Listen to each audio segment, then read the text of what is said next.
Let me share the story of how a single sentence from my wife became the catalyst that ended our marriage, and how I executed my exit before she even comprehended what she'd actually said to me. My wife and I had shared 6 years together. The initial years weren't awful, but they certainly weren't remarkable either. Somewhere around the fourth year mark, I noticed shifts beginning to occur. She secured a position with a downtown consulting firm, developed new friendships, and started spending increasing amounts of time away from home. At first, I didn't object. Everyone requires their own identity and social connections, correct? Then Dominic entered our lives. He was her colleague, who rapidly became her supposed best friend. Suddenly, everything revolved around Dominic.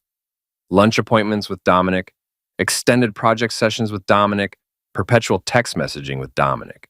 Whenever I suggested their relationship appeared inappropriate for a married woman, she'd dismiss my concerns as jealousy and accuse me of harboring antiquated perspectives about platonic friendships between men and women. Perhaps her assessment was accurate, or perhaps I simply recognized the reality of what was unfolding before me.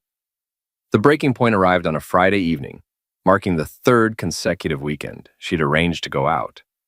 I found myself in the kitchen preparing my own dinner, since she obviously had no intention of being present.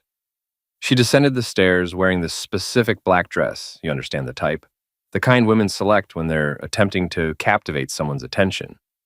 Her makeup appeared flawless, hair immaculately arranged, and she wore that expensive perfume I'd purchased for her last Christmas that she insisted she was preserving for meaningful occasions.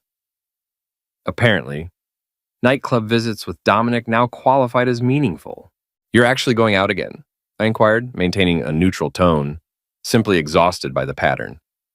She pivoted toward me with an expression I'd never witnessed before. Detached and frigid, as though I were some bothersome roommate challenging her plans.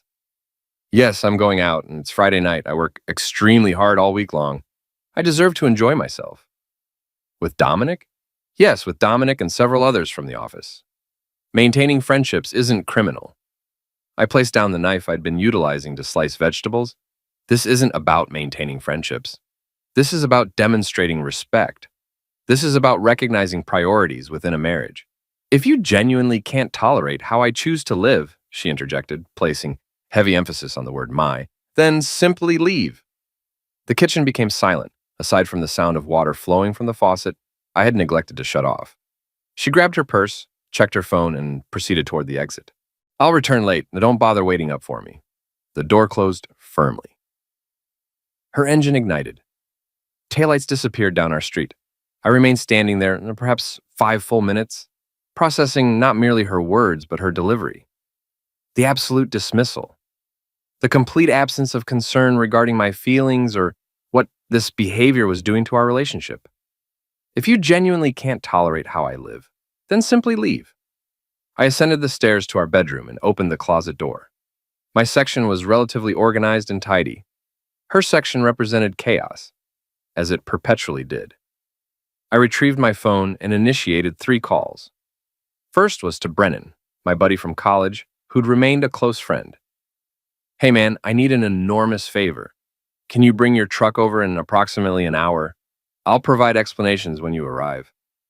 Second was to Griffin, my younger brother. "I'm leaving her tonight. Can you assist me with moving my belongings?" Third was to Callum, another friend who was indebted to me for helping him relocate last year. "I'm calling in that favor. Need some muscle, and I need it immediately." Then I commenced packing. 6 years of marriage, 6 years of shared space and possessions and existence. I'd contemplated this moment previously in abstract hypothetical terms, but now that it was genuinely happening, I experienced this unusual calmness. No fury, no grief, just absolute clarity about what needed to happen. I retrieved my suitcases from the garage and started with clothing items. Then, personal belongings, documents from our file cabinet, my laptop computer, the tools in the garage that were genuinely mine, my grandfather's signed baseball that held sentimental value, photographs of my family that didn't include her in them. I left behind every single item that belonged to her or represented joint purchases. The furniture could remain hers. The dish sets could stay. The television was a joint purchase, but I had no interest in it. The expensive coffee maker she could keep. What I collected was exclusively mine. what defined my identity before her, what I'd require to reconstruct my life after her. Brennan appeared first, assessed my facial expression, and simply stated, "Where do you want me to start loading?" That represents genuine friendship. No interrogation, no questions, just immediate action. Griffin arrived approximately 20 minutes later, accompanied by Callum. We operated like a coordinated military unit, organized, efficient, maintaining relative silence. Around midnight, Griffin inquired, "You're absolutely certain about this decision?" I looked directly at him. She explicitly told me if I didn't appreciate her lifestyle, I should leave. I'm simply following her suggestion. He nodded in understanding. Fair enough then? By 2:30 in the morning, both trucks were completely loaded with my possessions. The bedroom closet displayed this striking contrast, her side overflowing with clothes and shoes and handbags. My side entirely empty, just bare hangers suspended from the rod and vacant shelves. I proceeded downstairs and composed a brief note, positioning it on the kitchen counter where she'd immediately notice it. "You're right, I don't like it." So I left. I removed my wedding ring and positioned it beside the note on the counter. Then I secured the door from the interior, exited through the garage, and pulled the garage door closed behind me as I departed. Brennan inquired where I was heading. "Your place. If that arrangement still works for you. I'll determine permanent living arrangements this week. Stay however long you require, brother." I followed his taillights through the empty streets at that early hour. My phone remained powered on, but I'd already determined I wouldn't answer any calls tonight, tomorrow, or potentially ever again. She desired her lifestyle. She could possess all of it without my presence in it. The clock on my truck's dashboard displayed 3:14 when I pulled into Brennan's driveway. I grabbed a single suitcase, leaving the remainder for morning. Inside his house, I finally permitted myself to check my phone. No calls, no messages whatsoever. She likely wasn't even home yet from her evening out. I configured an alarm for 8 a.m. I had substantial tasks to accomplish tomorrow. Bank accounts requiring separation, utilities needing cancellation, addresses requiring updates, attorneys needing consultation. But tonight, I simply went to sleep. For the first time in numerous months, I actually slept through the entire night without waking. I awakened at 7:53, 3 minutes before my alarm was scheduled. My body felt different somehow, lighter, as though I'd been carrying substantial weight I didn't realize existed until it was removed. Brennan was already awake, coffee brewing in the kitchen. He handed me a mug without speaking and sat across from me at his kitchen table. "So," he stated, "what's the plan moving forward?" I retrieved my phone. Still absolutely nothing from her. It was nearly 8 a.m. She should have returned home hours ago. Bank opens at 9 o'clock. I need to transfer my paycheck deposits to a new account in my name only. Then I'm contacting that attorney Stephanie recommended when she finalized her divorce last year. Brennan nodded approvingly. "Smart approach. You collected all your important documents?" "Everything critical. Birth certificate, passport, tax return copies, vehicle title. I grabbed everything last night before leaving." "What about the house situation?" "It's a rental property. Lease contains both our names. But I already sent a text message to the landlord at 6 this morning. Informed him I'm removing myself from the lease immediately, and she'll be handling it independently going forward." He was okay with that arrangement. He responded that as long as rent payments continue arriving, he doesn't particularly care who pays. I'm still technically liable until the lease expires in August, but that's 3 months away. I'll address it if she defaults. My phone suddenly exploded with activity. Finally. 17 missed calls, 23 text messages accumulated. I opened the messages but didn't read them thoroughly, just scrolled through rapidly. The progression was entirely predictable. Confusion at 3:28 a.m. when she arrived home. Anger by 4:15 a.m. Panic by 5:30 a.m. Bargaining attempts by 6:45 a.m. The most recent message, transmitted 12 minutes ago. "We need to talk immediately. This is childish behavior. You can't just abandon everything without discussing things like adults." I showed the screen to Brennan. He laughed. "That's remarkably rich. She explicitly tells you to leave. You leave exactly as instructed, and now you're supposedly the childish one?" That's typically how these situations function. I didn't respond to any messages whatsoever. Instead, I dressed and proceeded to the bank. The account separation process consumed 40 minutes. The bank manager, this older gentleman named Richard, could obviously tell something significant was occurring but maintained professional demeanor. I transferred everything except $200 to a new account at a completely different bank across town.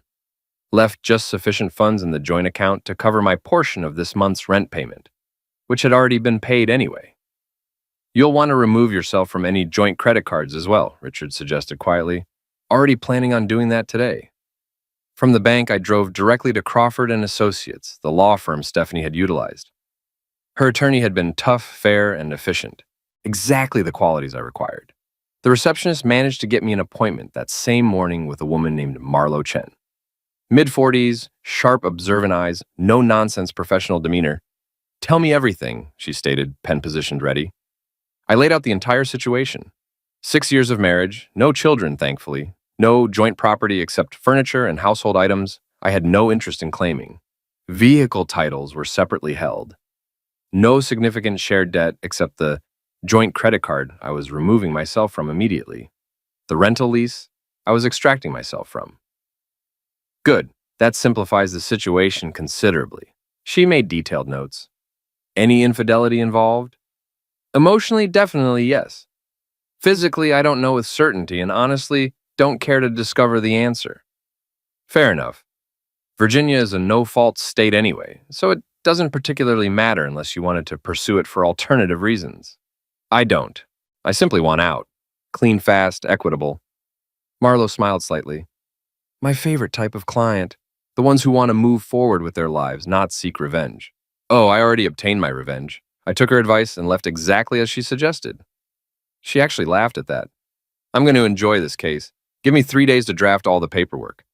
In Virginia, you're required to be separated for 1 full year before divorce becomes final, if there's no mutual agreement, or 6 months if both parties consent to the terms. She won't consent initially. They never do at first, but they typically come around when they realize fighting costs substantial money. Marlo closed her folder. One additional thing, don't engage with her. She's going to attempt every possible approach to get you to respond, to meet up, to talk. Don't do it. Everything goes through me exclusively from this point forward. Understood? I departed her office feeling even better than I had that morning. This was actually happening in reality. No possibility of turning back now. My phone rang displaying her number. I declined the call. It rang again immediately afterward. Declined again. Then a text message arrived. Your brother gave me Brennan's address. I'm coming there. I called Brennan immediately. Change of plans. I'm staying at Griffin's place tonight, and she's figured out where you live. Want me to tell her to leave if she appears? Just don't answer the door. She'll comprehend the message eventually. I drove to Griffin's residence across town. He worked remotely from home as a software developer, so he was present when I arrived. Moving in? He inquired, observing my suitcase. Just for tonight. She tracked me down to Brennan's location. Persistent. Desperate. Griffin's apartment was smaller but comfortable enough. He set me up in his spare room, which was really just an office containing a futon. You seem okay, he observed, calmer than I anticipated. I made this decision weeks ago, honestly. Last night was simply the execution of the plan. Weeks ago? I sat down on the futon. Yeah, approximately a month back. She stayed out until 4 a.m. on a work night. Came home, didn't apologize, didn't explain anything. Just went to sleep as though it was completely normal behavior. That's when I knew. Knew what specifically? That I'd already lost her. Maybe I never genuinely had her to begin with. Either way, I was finished pretending everything was fine. Griffin grabbed 2 beers from his refrigerator and handed me one. To new beginnings. To self-respect, I countered. We clinked bottles together. My phone buzzed again. This time it wasn't her. It was her sister, Sienna. Don't answer, Griffin stated. Wasn't planning on it. But I read the message. What did you do? She's absolutely losing her mind. Call me immediately. I blocked the number. Then I methodically went through my contacts list and blocked her parents, her sister, her brother, and 3 of her closest friends who I knew would attempt to run interference on her behalf. Scorched earth approach? Griffin asked. Clean boundaries, I corrected. They chose their allegiance the moment they reached out on her behalf instead of asking what actually happened. My phone finally went quiet. I spent the remainder of the day establishing my new normal existence.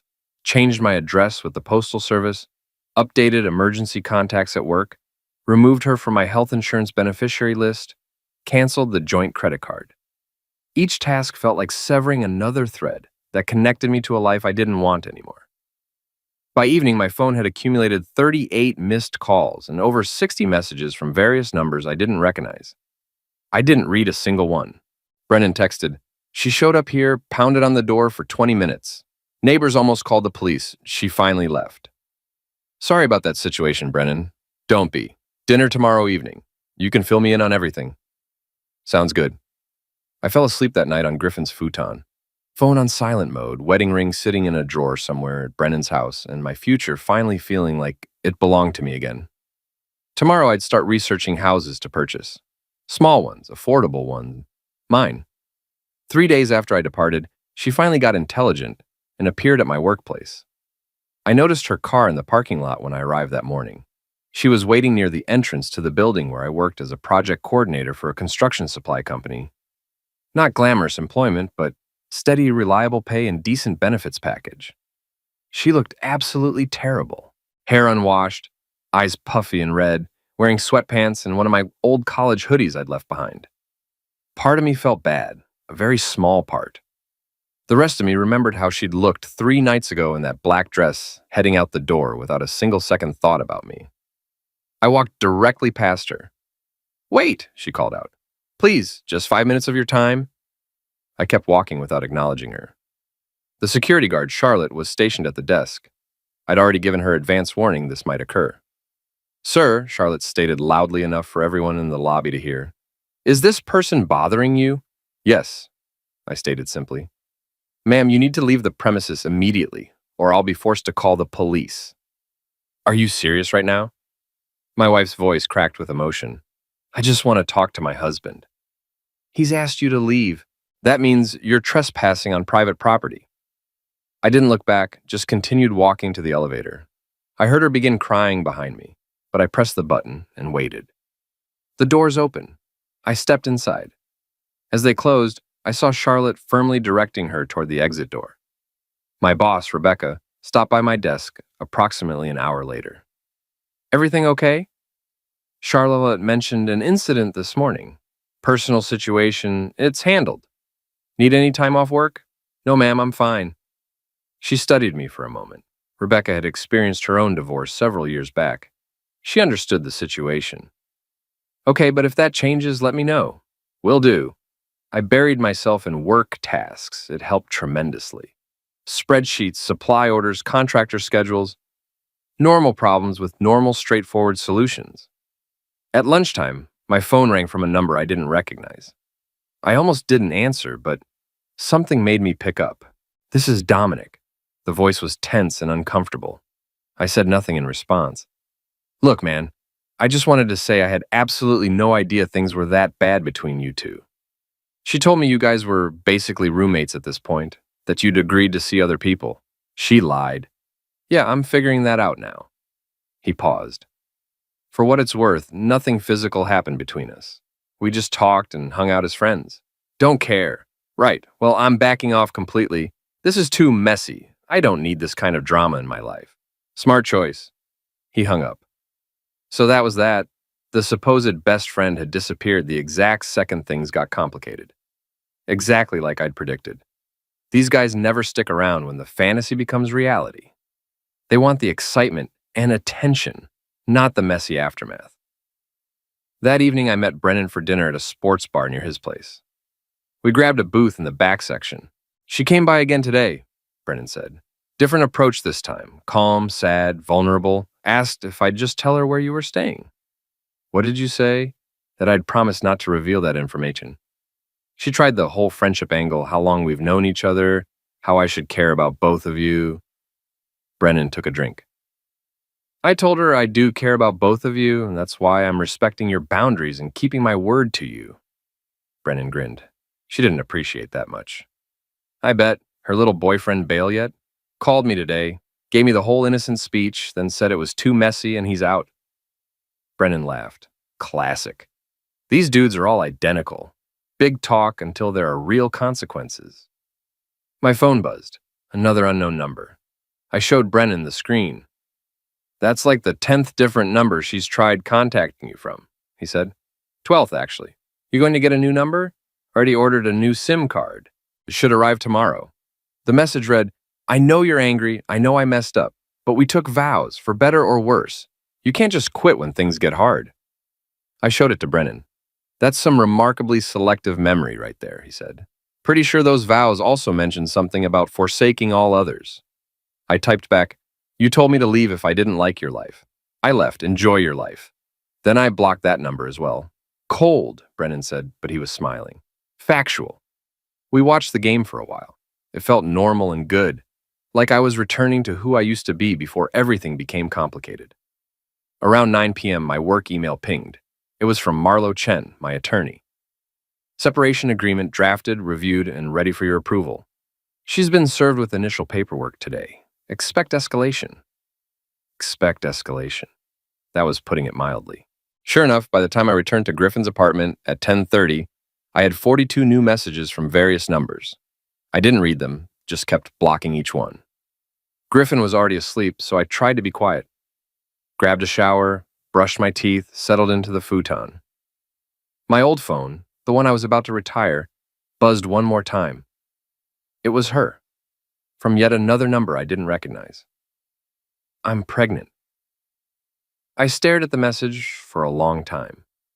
Then I did the math in my head. We hadn't been intimate in almost 2 full months. She'd been on birth control for years, and even if by some miracle it was true, the timing didn't add up at all. I screenshot the message and forwarded it to Marlo with a note.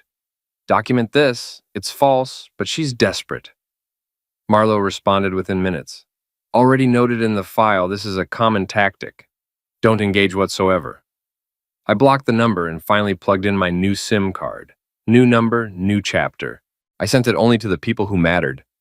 Griffin, Brennan, my parents, Rebecca at work, Marlo. That was it. Nobody else. I fell asleep wondering how long she'd keep trying before she finally accepted that I meant exactly what I said, that I was actually gone for good. That the man who would have fought for her, who would have done anything to save the marriage, who would have bent over backwards to make her happy, that man had died the moment she told me to leave if I didn't like her life. And in his place was someone who finally understood that you can't love someone into respecting you. You can only respect yourself enough to walk away.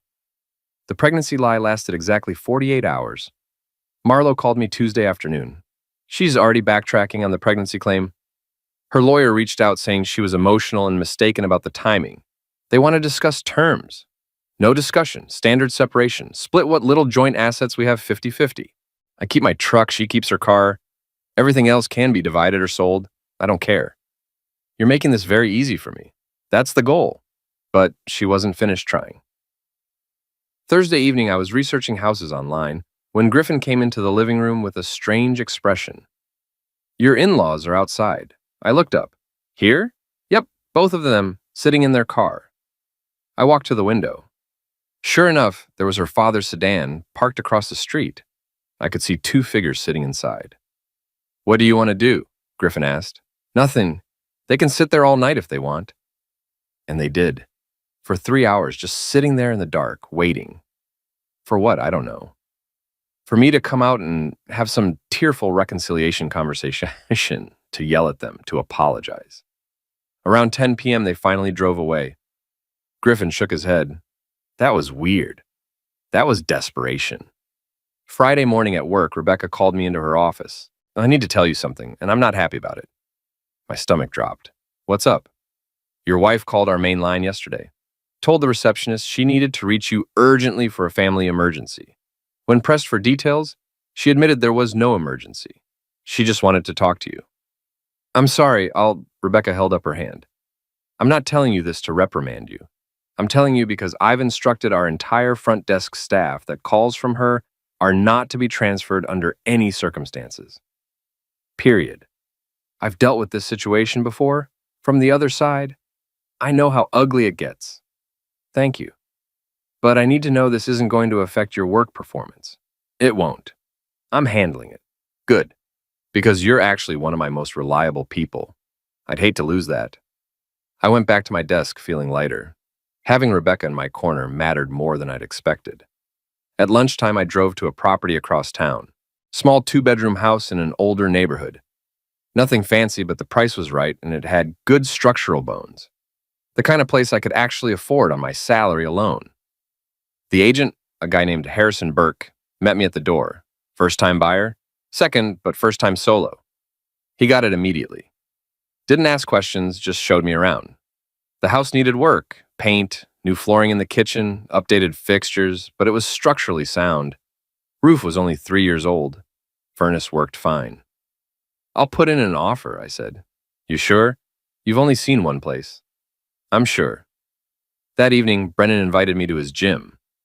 I hadn't worked out properly in months. Too tired, too stressed, too busy dealing with everything else. The gym felt good. Lifting weights, running on the treadmill, just existing in a space where none of the drama could reach me. Afterward, in the parking lot, Brennan brought up something I'd been avoiding. "You haven't actually told me how you're feeling about all this." I leaned against my truck. Honestly, relieved. Not sad. I was sad months ago when I realized she'd already checked out, when I understood that the woman I married wasn't the woman living in that house anymore. By the time I left, I'd already grieved the relationship. Brennan nodded slowly. "That makes sense. The only thing I regret is not doing it sooner. I wasted 6 months trying to fix something she'd already broken." My phone buzzed. New number, but I recognized the area code. Her parents again. The voicemail came through a minute later. Her father's voice, stern and disappointed. "I raised you better than this. Walking out on your wife without even trying to work things out. Your parents would be ashamed of you." I deleted it without finishing listening. "They getting nasty?" Brennan asked. "Starting to. Your actual parents know what's going on?" "Yeah, I called them Sunday, told them everything.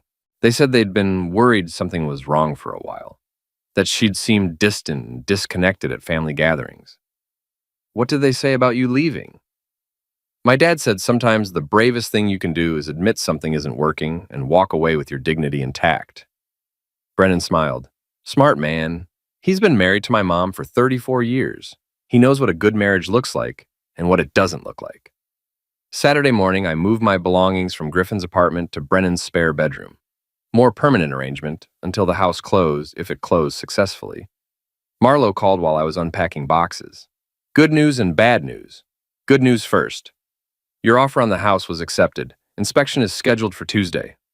And the bad news? She's contesting the separation terms, wants spousal support payments. I actually laughed out loud. "On what grounds? We both work full-time. She makes more than I do. She's claiming she sacrificed career opportunities to support your marriage. That's complete fiction. I know, her lawyer knows, but she's grasping at straws. We'll shut it down easily enough." "How long does this drag things out?" "Maybe a month, 2 at most. She doesn't have a leg to stand on legally." After I hung up, Brennan asked, "Spousal support? She's trying. That's genuinely insane. That's genuinely desperate." Sunday, I did something I hadn't done in months. I went to church. Not because I was particularly religious, but because it was something I used to do before everything fell apart, before I started skipping, to avoid the questions, the concerned looks, the awkwardness of showing up alone while she slept off another late night. The pastor's sermon was about letting go of what weighs you down, about trusting that closing one door allows another to open. I'm not saying it was divine intervention, but the timing was remarkably good.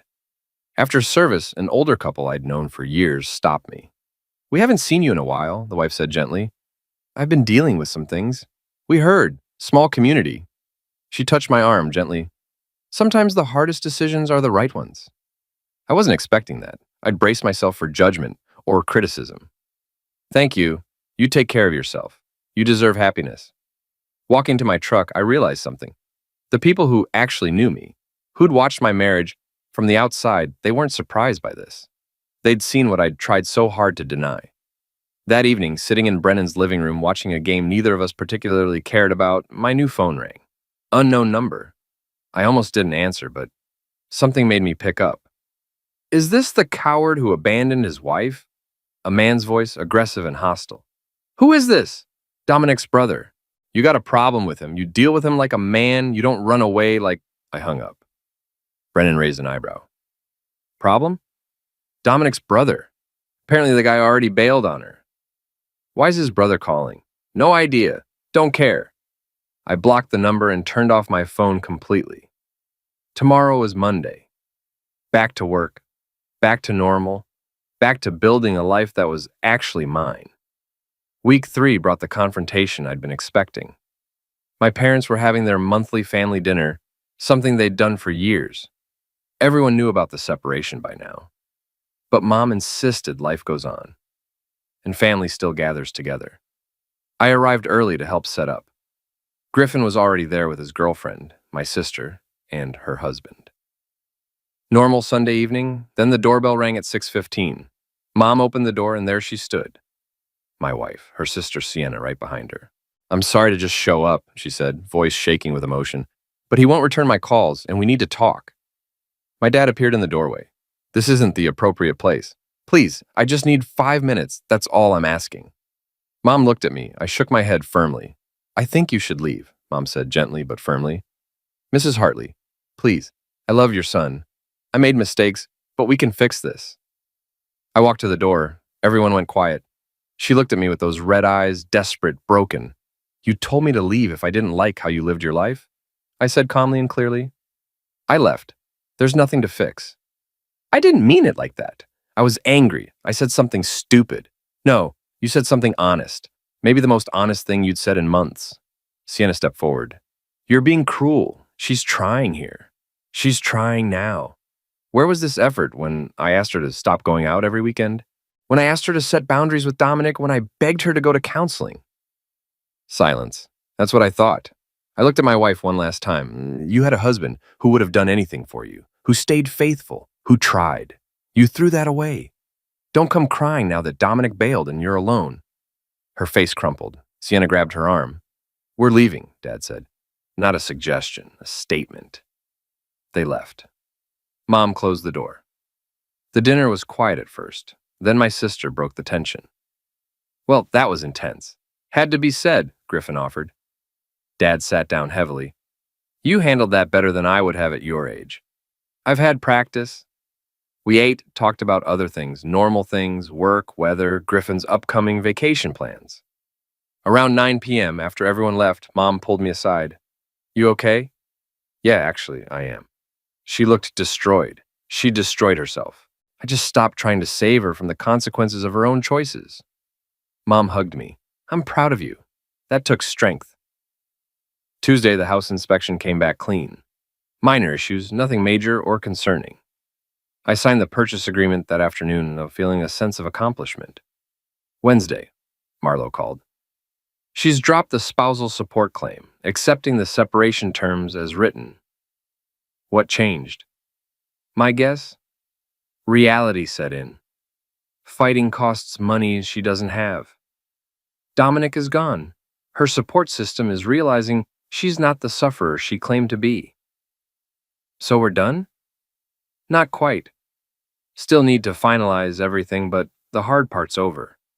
6 months and you're officially divorced. 6 months felt like forever and no time at all. Friday evening, I got the keys to my house. Small, quiet, empty. Mine. Brennan helped me move, and the few things I owned took about 2 hours to transport. Not much stuff for 6 years of marriage, he observed. Didn't need much, just needed what was mine. That night, I slept on an air mattress in an empty bedroom of a house I'd bought by myself. No furniture yet, no TV, just boxes and space and silence. It was perfect. My phone buzzed once, her number. I'd unblocked it to see if she'd reach out. The message was simple. I hope you're happy. I typed back, I'm getting there. Then I blocked her again, for good this time. 6 months passed faster than I expected. The house filled up slowly. Furniture from thrift stores, a decent couch from Brennan's cousin, a kitchen table I built myself from lumber.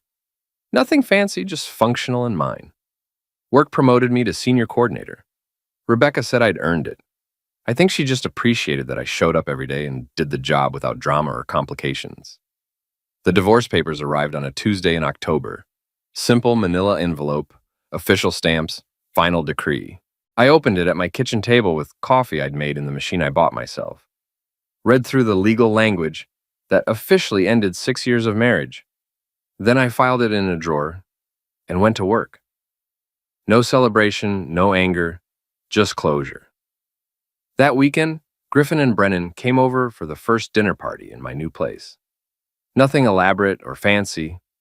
Burgers on the grill I'd picked up, beer, football on the TV I'd finally bought. "How's it feel?" Griffin asked. "Being officially single again? Feels like I've been single for 7 months. The paperwork just made it official." Brennan raised his beer. "To new chapters.